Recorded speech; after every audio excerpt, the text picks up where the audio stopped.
நண்பர்கள் தோழர்கள் அனைவருக்கும் வணக்கம். புரட்சிகர மாணவர் இளைஞர் முன்னணியின் சார்பில் வருகின்ற பிப்ரவரி 3ஆம் தேதி சென்னையில் ஆர்ப்பாட்டத்தை நடத்த இருக்கின்றோம்.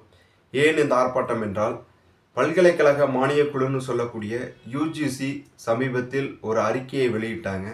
பல்கலைக்கழகங்களுடைய துணைவேந்தர் நியமனம் மட்டுமல்ல, புதிய வரைவு அறிக்கைகளையும் வெளியிட்டிருக்கிறார்கள்.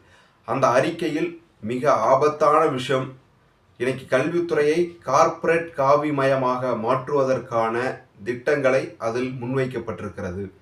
அந்த வரைவு அறிக்கையை திரும்ப பெற வேண்டும் என்ற அடிப்படையில் தான் எமது புரட்சிகர மாணவர் இளைஞர் முன்னணி இந்த ஆர்ப்பாட்டத்தை முன்னெடுத்திருக்கிறோம்.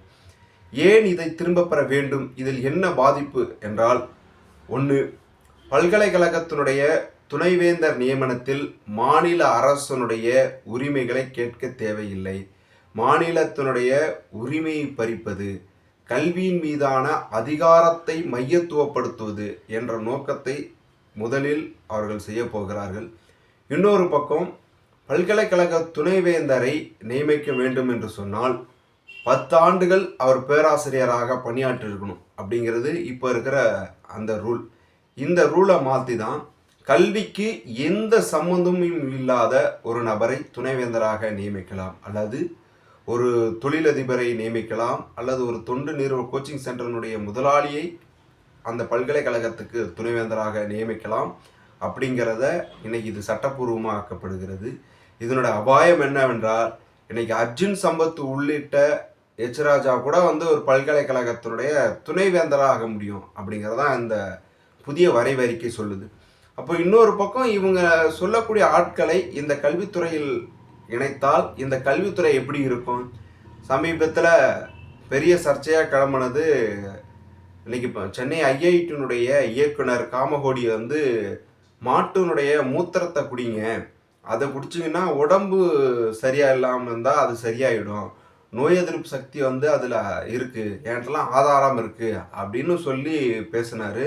அதுக்கு ஆதரவாக தமிழிசை சவுந்தரராஜன் அவர்கள் ஆமாம்மா அதெல்லாம் சரிதான், நேச்சுரோபதியில் அப்படியெல்லாம் இருக்குது அப்படின்னு சொல்லி ஒரு முட்டாள்தனமான கருத்தை, அறிவியலுக்கு புறம்பான கருத்தை இன்னைக்கு வெளியிட்டு பேசினாங்க. அப்போ அந்த மாதிரியான நபர்களை கொண்டு பல்கலைக்கழகத்தினுடைய துணைவேந்தராக நியமித்தால் அந்த பல்கலைக்கழகம் உருப்படுமா? யோசிச்சு பாருங்க. அப்போ இன்னைக்கு இந்தியாவிலேயே உயர்கல்வியிலேயோ கல்வித்துறையிலேயோ வளர்ந்திருக்கிற மாநிலம் தமிழ்நாடு. அப்போ இந்த மாதிரியான பிற்போக்குத்தன கல்வியை புகுத்துவதன் மூலமாக பாஜக, ஆர்எஸ்எஸ், சங் பரிவார் கும்பல் கல்வித்துறையை மொத்தமாக அவன் கண்ட்ரோலில் எடுத்துக்க முடியும். அதுக்காக தான் இன்னைக்கு பல்கலைக்கழக மானியக் குழுவின் வழியாக இந்த அறிக்கையை வெளியிட்டிருக்கிறார்கள். இன்னொரு பக்கம், பேராசிரியர் நியமனத்தில் கான்ட்ராக்ட் பேசஸ், ஒரு கொத்தடிமை வாழ்க்கை முறைக்கு அப்படிங்கிறத நகர்த்த போகிறாங்க. இன்னைக்கு தமிழ்நாட்டில் போராட்டம் நடந்துகிட்டு இருக்கு. தற்காலிக ஆசிரியர்கள் தொடர்ச்சியாக கௌரவ விரிவுரையாளர்கள் தங்களை பர்மனன்ட் பண்ணணும், அரசு வழங்கின அந்த நியாயமான ஊதியத்தை வழங்கப்படணும் அப்படிங்கிற கோரிக்கைகளுக்காக தொடர்ச்சியாக போராடிக்கிட்டு இருக்கிறார்கள். ஆனால் இன்னைக்கு நீங்கள் சட்டம் இருந்தால் தானே கேள்வி கேட்பீங்க, பர்மனன்ட் பண்ணாதானே கேள்வி கேட்க முடியும், அதை எதிர்த்து போராட முடியும். அப்போது நாங்கள் அந்த சட்டத்தையே மாற்றி அமைச்சிடுறோம். பேராசிரியர் நியமனத்தில் பர்மனண்ட் கிடையாது, கான்ட்ராக்ட் பேசஸில் பேராசிரியர்களை எடுப்பது, கல்வித்துறையை கார்ப்பரேட் முதலாளிகள்கிட்ட கொடுப்பது என்ற நோக்கத்திற்காக இன்னைக்கு இந்த யுஜிசியினுடைய வரைவு அறிக்கை வெளியிடப்பட்டிருக்குது. எனவே இந்த கல்வி கொள்கை அமுலாயிடுச்சுன்னு சொன்னால் நம்ம வீட்டு பிள்ளையெல்லாம் படிக்க முடியாது. ஏன் படிக்க முடியாதுன்னா, காசு இருந்தால் படி, காசு இல்லைன்னா படிப்பு கிடையாது என்பது கார்ப்பரேட் கொள்கைகள்.